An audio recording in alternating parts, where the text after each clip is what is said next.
할렐루야! 감사합니다. 오늘 하반기 첫 번째 3일 저녁 예배입니다. 7월의 첫 번째 3일 저녁 예배입니다. 별로 중요한 건 아니지만 그래도 말씀을 드리는 게 예의인 것 같아서 말씀드리자면 3일 저녁 예배를 인도할 때 자켓을 위에 입죠. 제가 자켓이 종류별로 많이 가지고 있는 것은 아닙니다. 주로 동절기에는 회색, 짙은 회색 자켓을 입고 그 다음에 봄과 가을에는 좀 연미색 그런 색깔의 자켓을 입습니다만 7월과 8월은 많이 덥기 때문에 이렇게 그냥 반팔 와이셔츠 차림에 넥타이만 메고 예배를 인도합니다.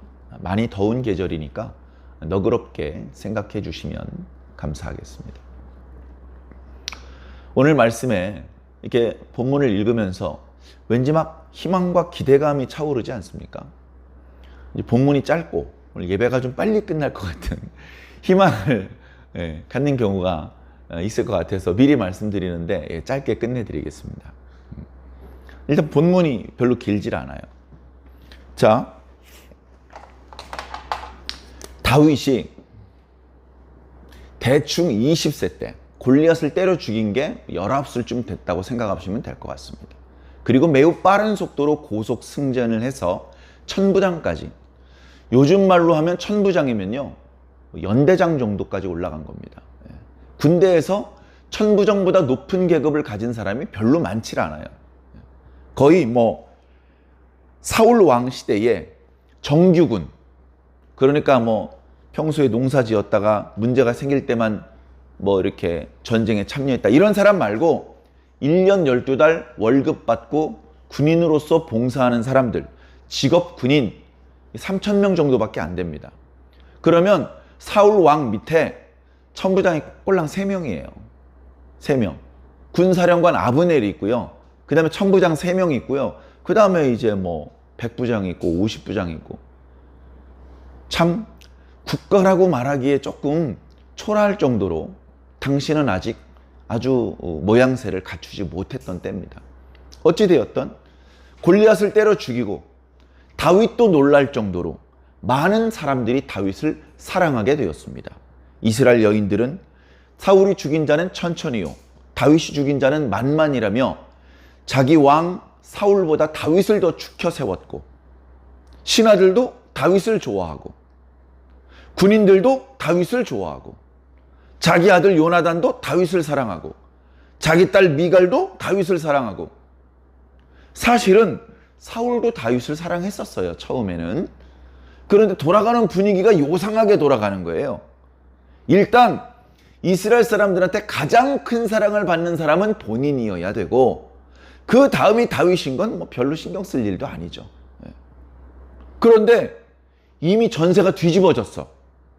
백성들, 신하들, 군인들, 자기 가족들 전부 다 다윗만 쳐다보고 입이 해벌쭉하고 있으니까 질투심이 생기는 겁니다.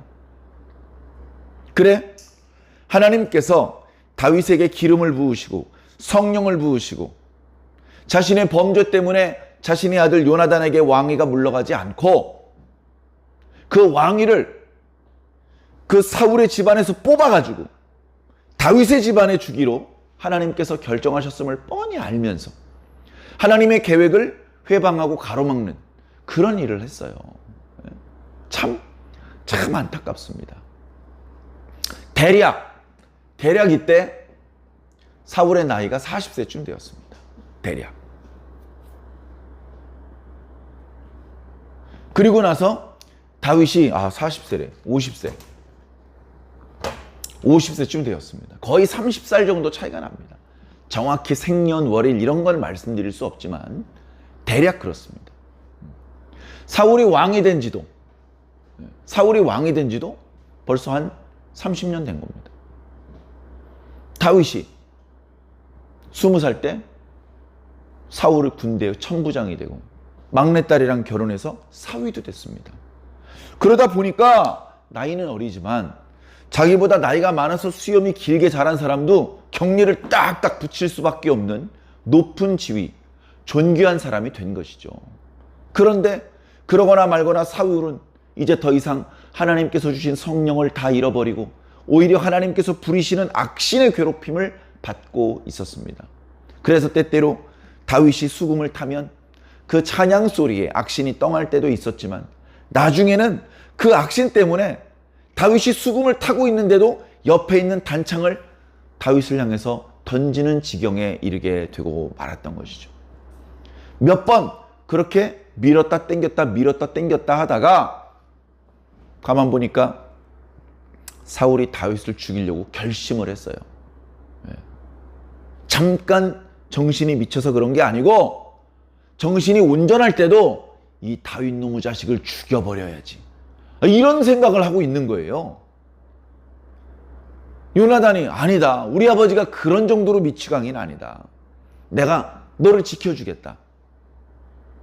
그러나 완전히 미쳐버린 사울의 손에서 다윗을 지키는 것은 거의 불가능입니다. 그래서 사울이 다윗을 죽이기로 결심했다는 것을 알고서 그때부터 10년 동안 30세가 될 때까지 다윗은 도망자 신세가 됐습니다. 그리고서 사울은 60세가 됐겠죠. 60세의 전쟁에서 죽습니다. 그리고서 이때부터 37세까지 유다의 왕, 37세부터 70세까지 온 이스라엘의 왕이 되는 것이죠. 이 나이는 정확하지 않습니다. 이게 60살이고 이게 70살인지 지금 정확히 기억나질 않는데 어찌되었건 이렇게 어떻게 보면 20세에서 30세면 어떻습니까? 요즘으로 말하면 대학생, 초년생부터 시작해서 남자의 경우는 군대 복무기간, 또 군대 복무를 마치고 학교로 복학을 하고 그리고 자격증을 따고 조금 빠른 사람은 대학교를 졸업하자마자 취직이 돼서 직장 생활을 막 시작했던 그 시기입니다. 자기 인생에서 가장 젊고 가장 아름답고 가장 건강할 때입니다. 그때 다윗은 벌써요, 좀 죄송한 표현이지만 늙어가고 있어요. 너무나 고생을 하는 겁니다. 이 10년 동안의 기간이 어떤 기간입니까? 늘 불안해서 발을 뻗고 잘 수가 없습니다. 발을 뻗고 자더라도 판자나 돌로 만든 집에서 잘 수 있습니까? 대충 천막 같은 걸로 치고 움집 같은 거 만들어 놓고 겨우 만들어 놓으면 사울이 쳐들어온다 그러면 그 다 버려놓고 또 도망 다녀야 됩니다. 제대로 먹지도 못하고 굶어야 되고요. 더운 데서 추운 데서, 거기다가 다윗 혼자만도 아니고 오늘 말씀에 보면 다윗과 함께 돌아다니는 다윗의 부대, 함께 전쟁을 수행할 수 있는 그런 용사가 600명인데 그 600명의 용사 이외에 가족들이 있었어요. 다윗에게도 아히노암과 아비가일이라는 아내가 있었고 그리고 그 600명의 용사들 중에서도 아내와 자식 또는 노부모가 같이 다윗과 함께 도망다니는, 그래서 용사만 계수하면 600여 명이지만 여자와 아이들, 어른들까지 계수하면 적게 잡아도 2,000에서 2,500명 정도는 됩니다. 그 중에 아마 절반 이상 다윗보다 나이가 많은 사람들이에요. 절반 이상 다윗보다 나이가 많은 사람이에요. 그러나 다윗이 두목입니다. 다시 말해서 그들의 먹을거리를 다윗이 책임져야 돼요. 난 대장이니까 먹어야 돼, 니들은 굶어, 미안하지만, 그런 다윗이 아닙니다. 굶으면 다 같이 굶는 거예요. 그렇게 여기저기 도망 다녔습니다. 다윗이 도망 다녔던 이 10년을 크게 3단계로 나누어서 설명을 하는 경우가 많습니다. 1단계, 2단계, 3단계. 1단계는 짧아요. 3단계도 짧습니다. 2단계의 기간이 긴데, 자, 1단계는 어떤 기간이냐?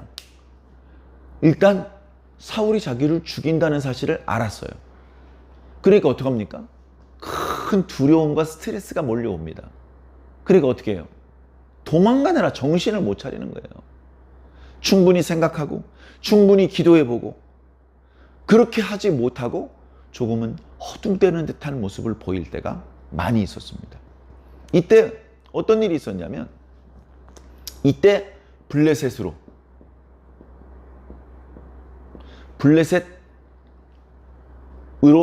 잠깐 도망간 적이 있어요. 아무 생각 없이 간 거예요. 아무 생각 없이. 그랬더니 블레셋 왕 아기스가 너 뭐냐? 네, 유다에서 도망쳐온 다윗이라고 합니다. 그랬더니 그 블레셋 그 가드 왕 아기스 주변에 신복들이 있을 거 아니에요. 신복들이요. 눈에 뻘겋게 핏대를 세우고 다윗을 봅니다. 이 자식 골리앗 죽인 자식 아니야?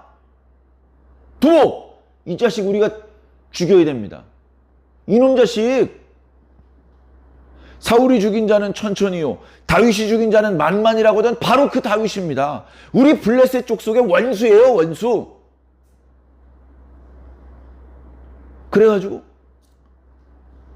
사울의 칼날을 피해서 블레셋으로 갔다가 블레셋 사람들의 칼날에 죽게 생겼어요. 그때 다윗이 미친 척을 했습니다. 침을 질질 흘리고 여기 수염이 다 침으로 범벅이 되고 거기 옆에 문 벽에다가 얼굴을 그적거렸습니다. 그러니까 아기스가 깔깔깔 웃습니다. 뭐? 우리 민족의 원수? 저놈이 골리앗을 죽였다고?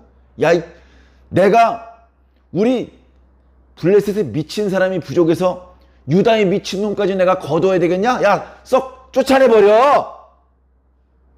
그래가지고 사람들한테 몇 대 맞고 쫓겨났습니다. 계속 미친 척 하다가 사람들이 보지 않을 때 얼른 도망갔죠. 하마터면 죽을 뻔했구나.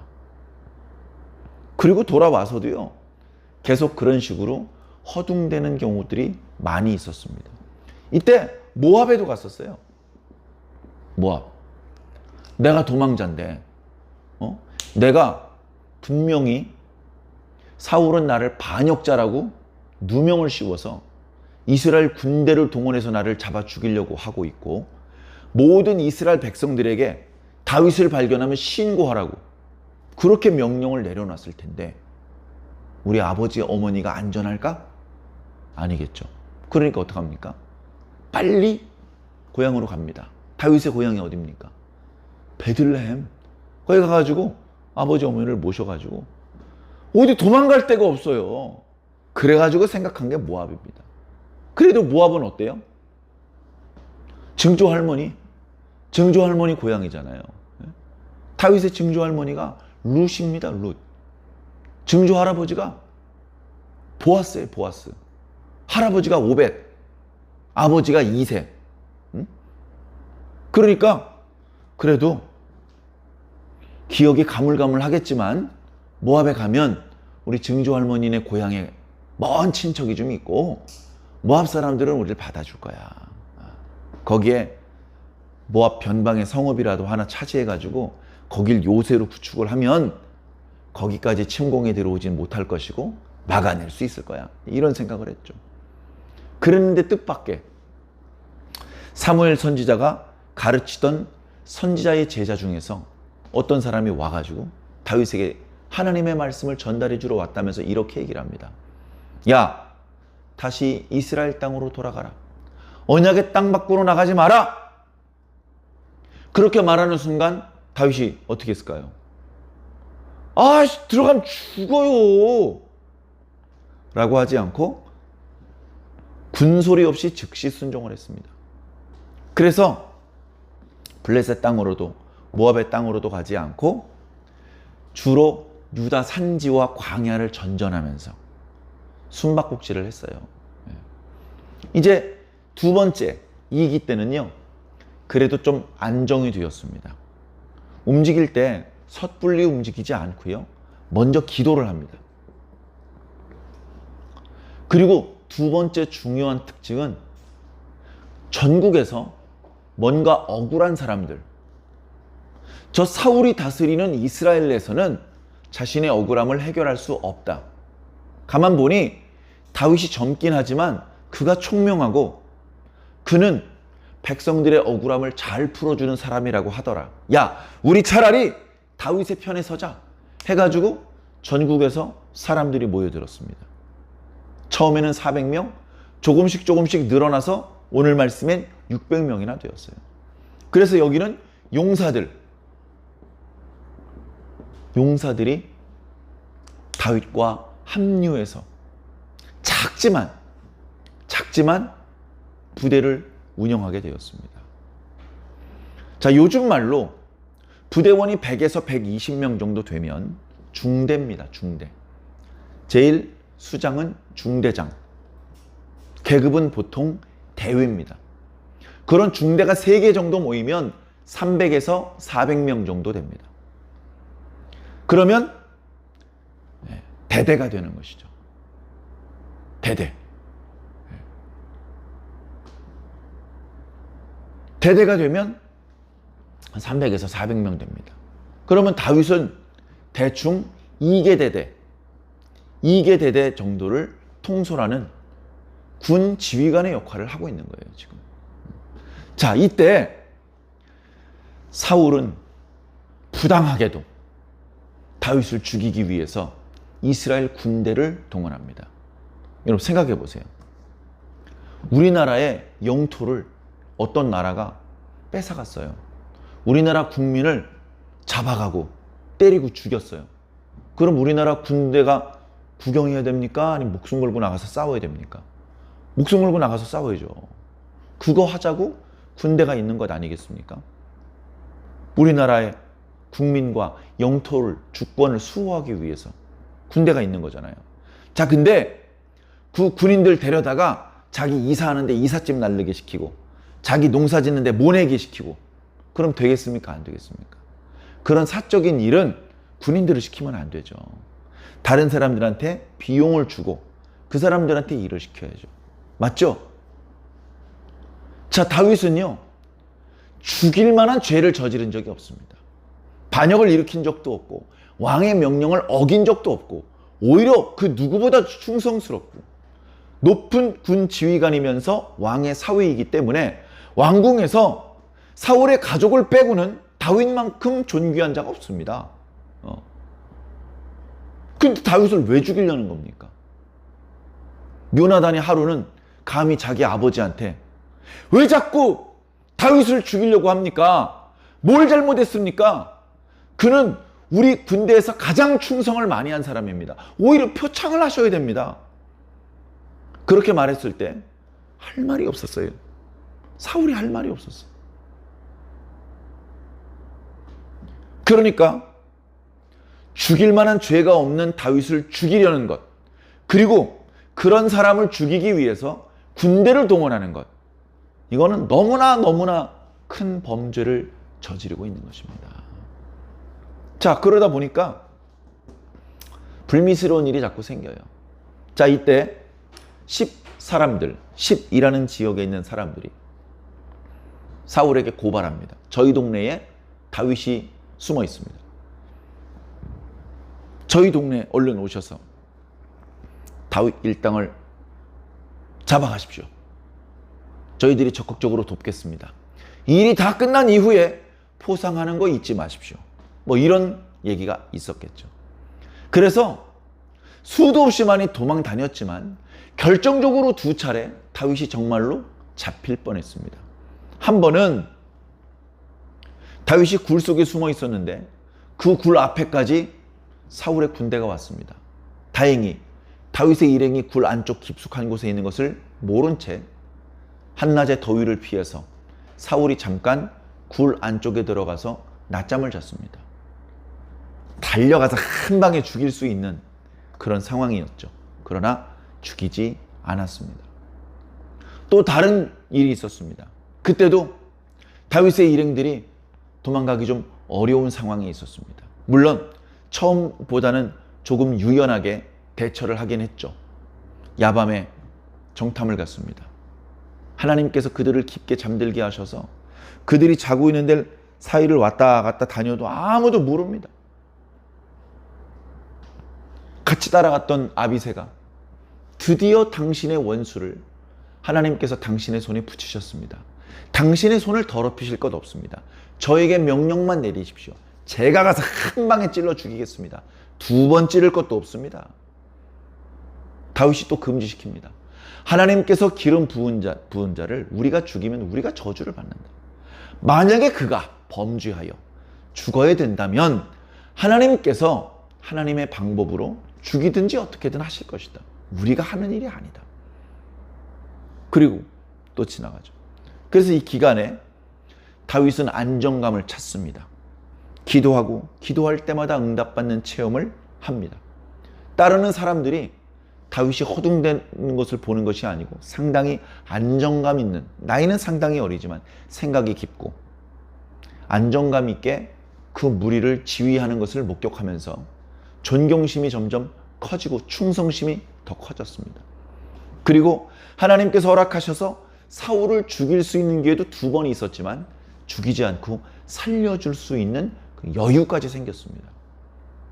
그래서 우리가 지난주 수요일 날 묵상했던 말씀도 그런 내용이었죠. 자, 그러네. 내가 다시는 너를 괴롭히지 않겠다. 너는 큰 일을 행하겠고 너는 반드시 이길 것이다. 다윗을 죽이러 왔던 사울이 자기 입으로 다윗을 축복해 놓고 돌아가 놓고 그리고 또 잡아 죽이려고 병사들을 끌고 나옵니다. 제정신이 아닌 거잖아요. 그러니까 다윗이 3기에 다시 블레셋으로 도망갑니다. 오늘 말씀에 보면 다윗이 꽤 오랫동안 기도하면서 고민했던 것 같아요. 야, 점점 식구들은 늘어나는데 지금 보니까 나와 함께 따라다니는 용사의 아내들 중에 임신한 사람도 있고 언제까지 이렇게 따뜻하게 잠도 재울 수도 없고 안정적으로 먹을 것을 공급해 주지도 못하고 언제까지 이렇게 지낼 수만은 없다. 그리고 우리가 그동안 매복했던 곳, 우리가 이렇게 숨어서 지냈던 곳을 사울이 다 파악을 해버렸어. 새로운 곳을 찾아 만들어내기가 어려워졌어요. 진짜 궁지에 벼랑 끝에 몰린 것이죠. 그래서 예전에 모압에 갔을 때 선지자를 통해서 이스라엘 땅 밖으로 나가지 말라고 하셨음에도 불구하고 그 말씀 때문에 더 오래 고민을 했을 거예요. 그러다가 어쩔 수 없어. 이번에는 어쩔 수 없어. 해가지고 블레셋 쪽으로 피신을 했습니다. 중간에 보니까 그 기간이 1년 4개월 이라고 표현을 하고 있죠. 자, 그래서 오늘 말씀은 요 3기에 있었던 일 중에서 일부를 소개해주고 있습니다. 자, 블레셋으로 피할 때 다윗 혼자 갔을까요? 다 끌고 갔을까요? 당연히 다 끌고 갔죠. 자, 블레셋에서는 이때는 다윗을 죽이려고 그랬잖아요. 이때도 가드왕 아기스고 이때도 가드왕 아기스거든요. 그때 저놈 자식 죽여야 됩니다라고 했던 신복들 여전히 아기스 옆에 서 있어요. 근데 왜 이때는 받아줬죠? 아기스도 바보가 아니야. 아기스도 눈이 있고 귀가 있어. 뭐야? 정말로 다윗이 이스라엘 왕 사울과 원수로 지낸다. 뻔히 아는 거야, 뻔히. 너무나 명백한 증거들이 지난 8년 넘는 기간 동안 저놈을 내가 살살살 달래면 이 녀석들이 나의 부하가 될 수도 있겠구나. 그래가지고 다윗을 거둬줍니다. 아마 그때까지도 다윗을 거둬주면 안 된다고 반대하는 신복들이 있을지 모릅니다. 조용히 해! 형이 알아서 한다 하면서 반대를 무릅쓰고 다윗과 그의 용사 600명을 받아주는 거예요. 자, 블레셋은 어떤 나라냐? 우리가 알고 있는 그런 형태의 나라가 아닙니다. 우리가 아는 형태의 나라 어때요? 왕이 있고 왕족이 있고 왕이 사는 도읍이 있고 거기에 이렇게 신하들이 모여서 하죠? 지방에 관찰사 보내고 율령 반포하고 그래서 왕이 전국을 다스리는 것 아닙니까? 그런데 블레셋은 그렇게 한 사람의 왕이 모든 블레셋 사람을 다스리는 그런 방법을 쓰지 않았어요. 그들은 5군데 성읍, 그러니까 많은 성읍이 있는데 그 중에서 조금 큰 성읍, 많은 블레셋 사람들이 살고 있는 성읍 5군데를 전체 블레셋의 대표로 봤어요. 가드, 가자, 에그론, 아스글론, 아스돗, 그 5성읍의 성주들 있지 않습니까? 방백이라 그래서 그 5방백이 블레셋을 공동으로 다스렸어요. 공동으로. 그래서 아스돗의 그 방백이 전체 블레셋을 대표하기도 하고, 가드의 방백이 전체 블레셋을 대표하기도 했습니다. 그러면 방백들이 대표를 하고 싶은 마음이 있을까요? 없을까요? 당연히 하고 싶죠. 당연히 하고 싶죠. 자, 그러면 어떻게 하면 전체 블레셋을 대표하는 방백이 될 수 있을까요? 다른 4개의 성읍보다 더 강하면 됩니다. 더 강한 군사력과 경제력을 가지고 있으면 자연스럽게 이번에 대표는 형님이 맡으시죠? 이렇게 자연스럽게 자기에게 넘어오는 거예요. 그러니까 어떻게 됩니까? 다윗의 600용사가 있으면 이번에 내가 전체를 대표하는 방백이 될 수도 있을지 몰라. 이렇게 될 거 아닙니까? 그러니까 이제 다윗을 받아준 거예요. 그래가지고 다 이끌고 갑니다. 아기스의 그 그늘 밑에 피하여 숨기로 했기 때문에 그 앞에 머리를 조아려요. 왕이시여, 제 아내들입니다. 잘 좀 부탁드리겠습니다. 저와 함께 지난 8년 동안 동고동락했던 제 용사들입니다. 여봐, 우리 아기스와 함께 절해. 저희들 좀 잘 좀 부탁드립니다. 그래 걱정 마. 앞으로 잘 지내보자고. 그러다가 다윗이 눈치껏 이런 얘기를 합니다. 제가 블레셋에 온 지도 꽤 됐는데 제가 당신에게 은혜를 입었다면 저를 지방의 조그마한 성읍으로 보내주시옵소서. 제가 감히 어떻게 왕도에 살겠습니까? 그래? 그럼 저 조그만 성읍 시글락도 괜찮겠니? 아유, 괜찮습니다. 그래, 시글락을 네가 다스리도록 해라. 시글락으로 갔습니다. 거기에 이미 살고 있는 사람도 있었겠지만 다윗의 600용사와 그들의 가족들이 모두 시글락으로 갔습니다. 부족한 가옥을 만들면서 그들은 새로운 보금자리가 생겼어요. 이제 더 이상 사울이 추격해 오지 않습니다. 이제 더 이상 먹을 것을 걱정하지 않아도 됩니다. 잠잘 때 춥고 덥고 그런 거 걱정 안 해도 됩니다. 멀리까지 가지 않아도 가까운 곳에 우물이 있습니다. 이제 거기서 마음껏 아기를 낳고 아기를 기를 수 있습니다. 편안하게 빨래를 할 수 있고. 너무나 도피 생활 중에 어떻게 보면 가장 편안하고, 물론 나중에 우여곡절이 생깁니다만 비로소 오랜만에 발 뻗고 자고 배불리 먹고 깔깔깔 웃어보는 그런 시기를 맞이하게 된 것이죠. 자, 시글락으로 이주한 이후에도 다윗은 멈추지 않았습니다. 다윗보다 높은 사람이 누가 있죠? 야, 다윗, 나 똑바로 해. 너 요새 게을러. 너 저쪽으로 가서 할 일 있잖아. 내 전에 시킨 거 해야지. 이렇게 할 수 있는 사람이 없어요, 당시에. 굳이 있다면 하나님, 오직 하나님만 다윗을 명령을 내릴 수 있습니다. 그 외에는 다윗에게 이래라 저래라 할 수 없습니다. 그래서 다윗이 오랜만에 발 뻗고 자고 아랫배 나오게 많이 좀 먹을 수도 있었을 텐데 다윗은 그 600명의 용사들과 함께 움직였습니다. 보통은 원정을 나가면 한 400여 명을 데리고 나갑니다. 그리고 200명은 시글락에 남아서 거기 남아있는 가족들을 지키게, 그런 식으로 하죠. 그래, 오늘 말씀을 보니까 수시로 그 용사들을 데리고 나가서 이 8절에 보니까 그술 사람, 기르스 사람, 아말렉 사람의 땅으로 갔습니다. 거기서 사람들을 죽이고 그들의 가축들과 의복들과 재물들을 약탈해 왔어요. 야, 이거 생 날강도들이네? 어떻게 보면 날강도 맞습니다. 근데 그렇게 한 데는 이유가 있죠, 물론. 여러 가지 이유가 있는데, 예를 들면 이런 겁니다. 일단 시갈락에 있는 가족들에게 먹을 거라든가 이 생계를 책임져야 되기 때문에 약탈이 필요합니다. 약탈을 하는데 방해가 되는 사람을 싹 다 죽인 이유는 자신들이 아말렉 땅이나 그술 땅이나 이런 땅에서 약탈을 했다는 소문이 나지 않게 하려고 다 죽였습니다.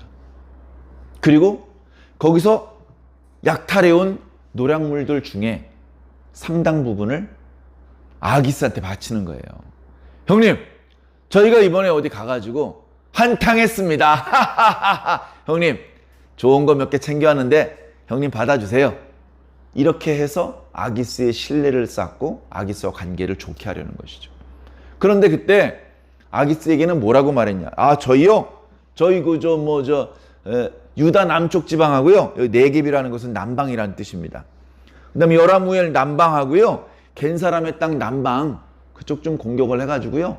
요새 재미 좀 보고 있습니다. 그렇게 얘기를 하는 것이죠. 자, 유다 남방은요. 누가 살고 있냐? 유다 사람이 살고 있습니다. 여라무엘 사람들은 누구죠? 그 사람들은 나중에 유다 지파 사람으로 편입되는 사람들입니다. 이 겐 사람들은 누군지 잘 기억 안 나시죠? 이 사람들은 과거 이스라엘 백성들이 출애굽할 때 모세의 장인어른 집안입니다. 그 사람들이 겐 족속이에요. 그래가지고 호렙산을 지나서 가나안으로 갈 때 겐 족속 사람들이 짐을 싸가지고 다 이스라엘 백성을 따라갔어요. 다 따라갔는데 하나님께서 여호수아에게 분배해준 땅 안으로는 안 들어갔어요. 그리고 그 유다 지파가 살고 있는 땅 남쪽, 유다 지파가 차지한 땅도 절반 이상은 산지와 광야인데 그 산지와 광야가 주로 유다 땅 중간 남쪽에 있거든요. 그러니까 거기보다도 더 남쪽이기 때문에 사람이 살기 좋은 땅은 결코 아닙니다. 그런데 그쪽 지역에 터를 닦았어요. 그래서 이스라엘 백성 속으로 들어가진 않았지만 이스라엘 백성 옆에 붙어 있으면서 이스라엘 백성들과 함께 여호와 하나님을 경외하는 민족으로 살았습니다. 다윗이 그런 사람들 마을에 가서 사람들 죽이고 그럴 리가 없죠. 어차피 자신이 통일 이스라엘의 왕이 되었을 때 어차피 처리해야 될 이스라엘과 특히 남쪽 유다 지방에서 약탈을 자행하고 유다 사람들을 괴롭혔던 그런 민족들을 미리 처리하는 겁니다. 여러 가지 목적을 달성하기 위해서 그렇게 하는 것이죠. 그런데 이 아기스는 다윗이 거짓으로 보고한 줄도 모르고 하하, 이놈 유다 지방 변두리에서 약탈을 하고 왔으니 유다 사람들한테 크게 미움을 받겠구나. 그러면 다윗은 영원히 이스라엘로 돌아갈 수가 없겠구나. 그러면 다윗과 그의 600 용사는 영원히 내 부하가 되겠구나. 아하, 그러면 이번에 내가 블레셋을 대표하는 방백이 될 수도 있겠는데 이런 생각을 하면서 흐뭇해하더라. 그러고서 짧은 본문의 말씀이 마무리가 되고 있습니다. 자, 이런 상황. 자, 여기서 우리가 몇 가지 생각해 봅시다. 자, 제일 처음 블레셋과 모압 땅에 갔더니 선지자가 와서 이스라엘 땅으로 돌아가라고 하셨습니다 라고 말씀하셨는데 왜 또 나간 겁니까? 하나님 말씀에 순종해야지. 다윗 그런 줄 몰랐는데 순종 안 하네? 하나님 말씀 우스워? 이렇게 볼 수 있죠. 그러니까 선지자를 통해서 이스라엘 땅 밖으로 나가지 말로 분명히 얘기를 했는데 나갔으니까 저주를 받아라. 저주를 안 받네요. 하나님께서 막 도와주시고 길 열어주시고. 자, 왜 그렇게 될까? 오늘은 몇 가지 질문을 드리고 그 답을 생각해보는 시간을 가졌으면 좋겠습니다. 자, 이 상황에서 다윗이 내릴 수 있는 방법은 둘 중에 하나예요. 하나는 이스라엘 땅을 벗어나지 않는 겁니다. 그러나 점점 도망다니기에는 무리가 점점 커지고 있고 도망다닐 수 있는 공간이 거의 사라져서 아주 위험한 상태가 됐습니다. 정말 극단적인 상황이 되면 칼을 뽑아서 자기 손으로 이스라엘과 유다 사람들을 쳐 죽여야 되는 그런 지경이 됩니다. 만약에 그랬다가는 사울이 죽은 이후에도 다윗은 왕이 될 수가 없어요. 자기 손으로 자기 백성을 죽인 사람을 우리는 왕으로 인정할 수 없습니다. 그럼 어떡할 겁니까? 할 말 없는 거죠. 자기 손으로 이스라엘 백성들을 죽이는 거 내키지도 않고. 그래서 예전에 선지자를 통해서 그러지 말라고 하셨음에도 불구하고 이번에 나가기로 한 겁니다. 나가기로 한 거예요. 나가면 좋아지는 게 있고 안 좋아지는 게 있어요. 그냥 좋기만 한 게 아닙니다. 그냥 나쁘기만 한 게 아닙니다. 우리가 어떤 결정을 내리고 어떤 변화를 시도하면 좋아지는 면이 있고 좋지 않아지는 면이 있습니다. 그걸 미리 예측해보고 이렇게 하면 이런 게 좀 나빠지기는 하는데 야 그래도 좋아지는 게 더 많아. 우리 바꿔보자. 그렇게 하는 겁니다. 자, 좋지 않은 것은 선지자의 말을 어기고 이방인의 땅으로 가야 됩니다.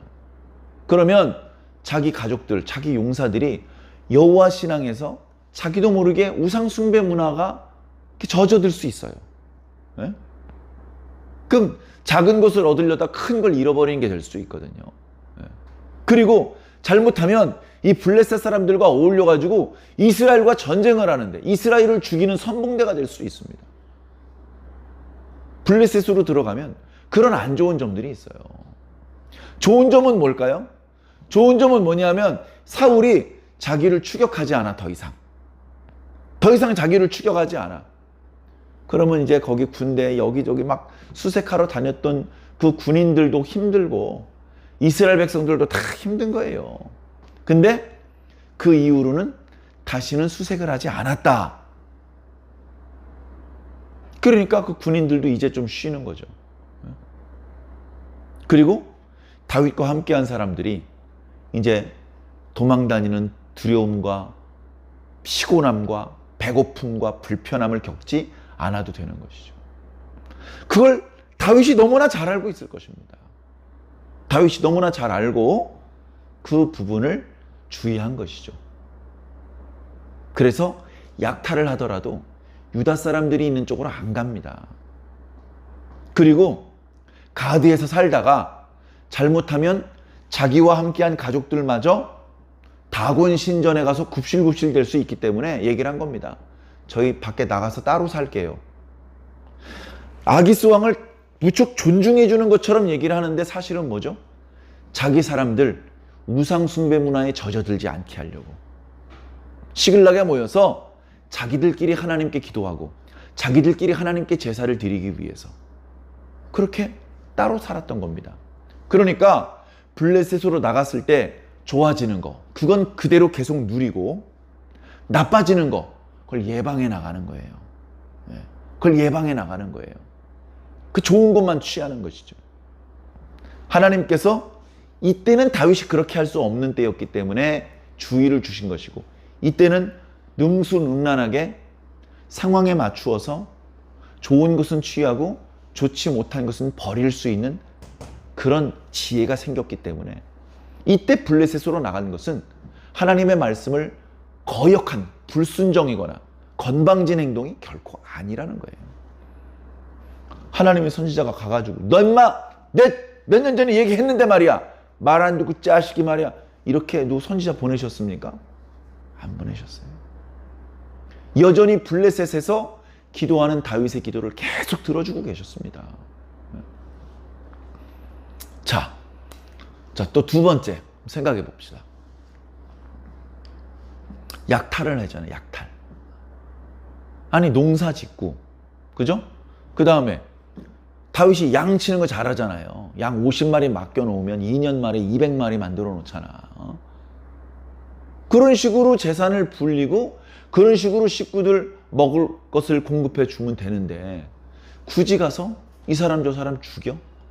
그것은 조금 전에 말씀드린 대로 어차피 나중에 이스라엘 변방을 괴롭힐 그런 이방 민족이기 때문에 미리 처리를 한 것이고 아기스를 속여야 되기 때문에 뇌물을 받추기 위해서 필요했던 것이고 그리고 오랜 기간 동안 이리저리 쫓겨다니느라 고생했던 자기 식솔들을 배불리 먹이기 위해서 그렇게 한 것입니다. 그것에 대해서 하나님께서 정죄하지 않으셨습니다. 자, 또 어떤 걸 생각해 볼 수 있을까요? 여러 가지를 우리가 생각해 볼 수 있는데, 다윗이 거짓말했죠. 야, 이거 거짓말했다, 거짓말. 성경에 거짓말을 좋게 말씀하신 장면이 없어요. 다윗 이제 보니까 뭐 입만 열면 거짓말이, 또 이렇게 생각할 수 있잖아요. 물론 이걸 가지고 하얀 거짓말은 괜찮은 거야, 뭐 이렇게 합리화시키고 싶지는 않습니다. 그러나 지금 다윗은 첫 번째가 뭐냐면요. 자, 지금 사울이 여기서 죽고 이스라엘의 왕위가 여기서 다윗 시대로 연결돼서 계속해서 이스라엘은 뻗어 나가야 되잖아요. 그죠? 다시 말해서 지금 도망자 신세이긴 하지만 나는 이스라엘의 왕이 될 거야. 하나님께서 사무엘 선지자를 통해서 분명히 말씀하셨어. 나에게 기름을 부어주셨어. 내가 성령의 충만을 경험했어. 내가 왕이 돼야 돼. 내가 지금 고생스럽지만 나는 하나님을 원망하지 않아. 왜? 지금 이 과정은 하나님께서 나를 더 강하고 더 지혜로운 왕이 되게 하기 위해서 나를 준비하는 시간이기 때문이야. 다시 말해서 다윗은 한 번도 초심을 잃지 않았어요. 자기 사명이 뭔지 잊어먹지 않았다고요. 그게 중요했던 거예요. 팔방미인, 어느 방향에서 보든지 아름다운 사람, 그게 다윗의 목적이 아니에요. 다윗의 말과 행동과 그의 생활 어떤 부분은 바람직하지 못한 부분이 좀 있을지도 몰라요. 그런 부분이 조금 있더라도 중요한 건 뭐라고요?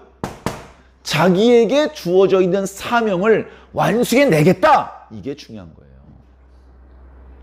그 사명을 완수해내는 것을 어렵게 만드는 부분이 있더라면 그러면 가만히 있지 않는 거죠.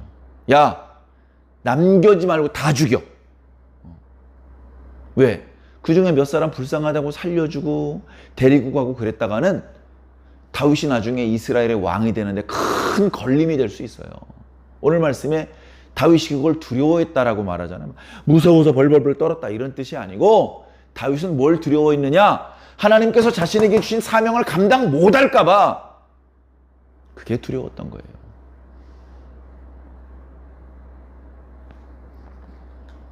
그래서 때로는 사람들을 무자비하게 죽였고, 그리고 때로는 거짓으로 보고를 했던 것입니다.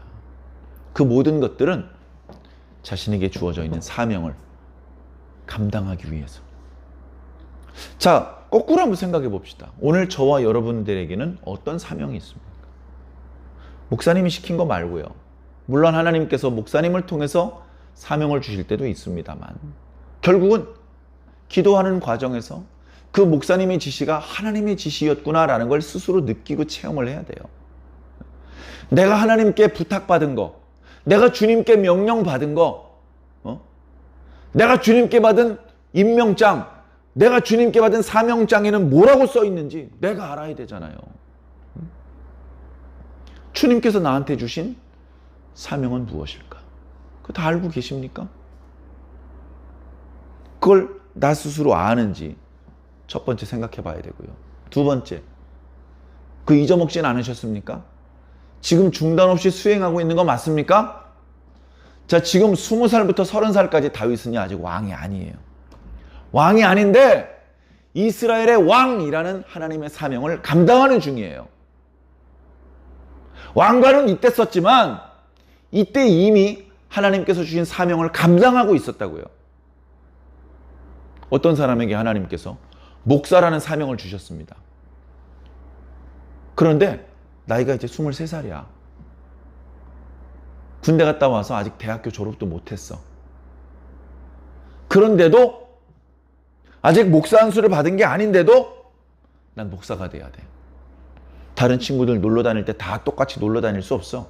다른 친구들 소설책 보고 만화책 볼 때 난 성경책 봐야 되고, 다른 애들 가요 부를 때 난 찬송가 부를 거고,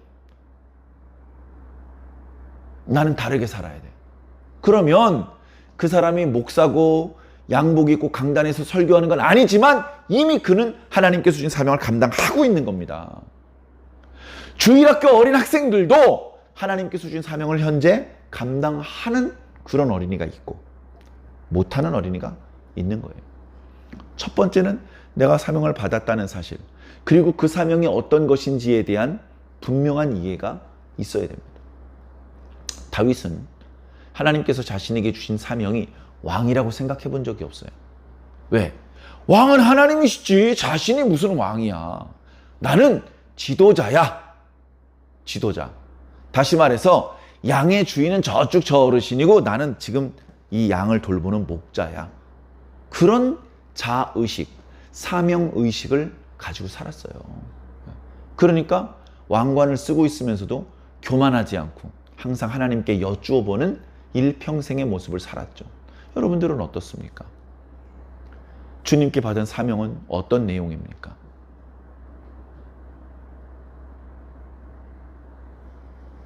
예수 그리스도를 믿는 모든 사람에게 하나님께서는 사명을 주십니다. 예수님을 믿는 건 맞는데 사명이 뭔지 모르겠다면 하나님께 빨리 여쭈어 보시기를 부탁드립니다. 하나님, 오늘 목사님 말씀 들어보니까 모든 그리스도인들에게 사명을 주신 거라면서요. 그럼 저한테도 주셨겠네요. 근데요, 제가 둔해서 그런지 하나님께서 저한테 맡기신 일이 뭔지 모르겠어요. 그게 뭐죠? 가르쳐 주세요. 제가 하는 데까지 한번 해보겠습니다. 뭘 알아야 충성을 하죠. 좀 가르쳐 주세요. 그렇게 꼭 기도해 보시기 바랍니다.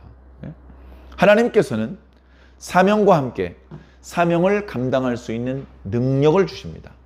사명을 감당할 수 있는 지혜, 사명을 감당할 수 있는 재능, 사명을 감당할 수 있는 돈, 사명을 감당할 수 있는 건강, 사명을 감당하는 데 꼭 필요한 친구, 이런 것들을 같이 주신다고요. 그냥 종이에다가 대충 써가지고 던져줘 놓고서 야, 나머지는 네가 알아서 해라, 이게 아니고 사명과 함께 능력도 같이 주신단 말이죠. 그래서 하나님께서 나한테 어떤 재능을 주셨지? 그걸 보면 어떤 사명을 주셨는지 느낄 수 있어요. 처음에는 그게 선명하지 않을지 모르지만 계속해서 교회 안에서 이런 일도 해보고 저런 일도 해보다가 내 사명은 주일학교 교사가 아니고 성가대원이구나. 내 사명은 주방봉사가 아니고 운전봉사구나. 그런 것들을 스스로 느끼는 거죠. 어떤 일은 귀중한 일이고 박수 받을 일이고 어떤 일은 미천한 일이 있습니까? 하나님께서 주신 사명인데 미천한 게 어디 있어요? 뭐가 됐든지 하나님 저에게도 일할 수 있는 기회, 충성할 수 있는 기회를 주셔서 감사합니다. 옛날에 이런 적이 있었어요. 이 말씀만 드리고 오늘 말씀을 마무리 짓겠습니다. 어떤 교회에서 예배당 옆에 교육관을 지으려고 땅을 사놨어요. 땅을 사놨지만 거기 교육관을 지으려면 또 재정이 많이 필요해지기 때문에 섣불리 교육관 공사를 할 수가 없었어요. 충분히 이해할 수 있죠. 그런데 어느 날 담임 목사님께서 교육관을 건축합시다 선언을 해버린 거예요. 교육관을 건축하자는 거예요. 아니 무슨 재정이 그동안 좀 이렇게 정립이 된 것도 없고 지금 뭐 교인이 갑자기 늘어난 것도 아닌데 갑자기 교육관을 건축하겠다는 거예요. 그러면 어떻게 될 것 같습니까? 장로님부터 목사님 한 번 더 생각해 주세요. 네? 그리고 뒤에서 목사님 너무 욕심이 과해. 자기가 담임 목사로 있는 동안에 건물도 짓고 그렇게 뭔가 이렇게 좀 업적을 남기고 싶으니까 무리하게 저렇게 하는데 왜 그러시나 몰라.